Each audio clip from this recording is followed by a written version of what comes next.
সহকর্মী শারমিন সেতু জানাচ্ছিলেন পুঁজিবাজারের সবশেষ খবর। এবার চলে যাচ্ছে পরের খবরে। ফরিদপুরে প্রতিটি ইউনিয়নে কমিউনিটি ক্লিনিক থাকলেও চিকিৎসা সুবিধা থেকে বঞ্চিত পদ্মার চরাঞ্চলের বাসিন্দারা। বিশেষ করে স্বাস্থ্যের ঝুঁকিতে রয়েছেন গর্ভবতী নারী ও শিশু। দ্রুত চিকিৎসা সেবা পেতে নেই কোনো নৌ অ্যাম্বুলেন্সের ব্যবস্থা।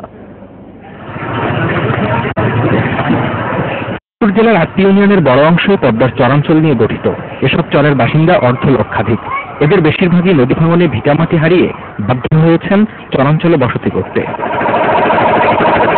চর এলাকা নিয়ে গঠিত ইউনিয়নগুলোতে চিকিৎসা সেবার জন্য আছে কমিউনিটি ক্লিনিক, কিন্তু সেবা মেলে না।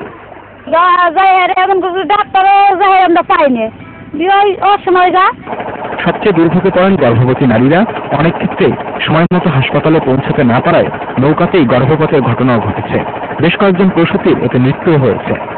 তলা পাওয়া যায় না এমন পরিস্থিতির শিকার মানুষ হয় যে তলার মধ্যেও গর্ভপাত ঘটে। জেলা সিভিল সার্জন বলছেন, চরে চিকিৎসা সেবা পৌঁছাতে নৌ অ্যাম্বুলেন্স কার্যকর ভূমিকা রাখতে পারে। রোগী পরিবহনে এ ধরনের বাহন দরকার তাদের। দ্রুত প্রসূতি মাকে হসপিটালে আনার যে নৌ পরিবহনের জন্য একটা নৌ অ্যাম্বুলেন্সের ব্যবস্থা আমরা করতে পারি, তাতে খুব ভালো হয়। জেলার প্রত্যন্ত এলাকায় বর্ষা মৌসুমে সড়ক পথে যোগাযোগে বড় সমস্যা দেখা দেয়, তবে আগের চেয়ে যাতায়াত ব্যবস্থা ভালো হয়েছে বলছেন জেলা প্রশাসক। যেখানে ঘোড়া গাড়ি ছাড়া কিছুই যেত না, সেখানে এখন বিভিন্ন প্রকারের যান্ত্রিক যানবাহন চলাচল শুরু হয়ে গেছে।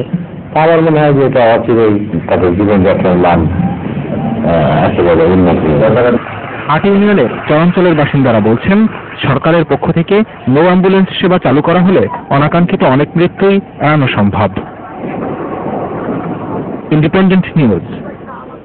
খুলনায় ঔষধি গাছের বাগান করে স্বাবলম্বী হয়ে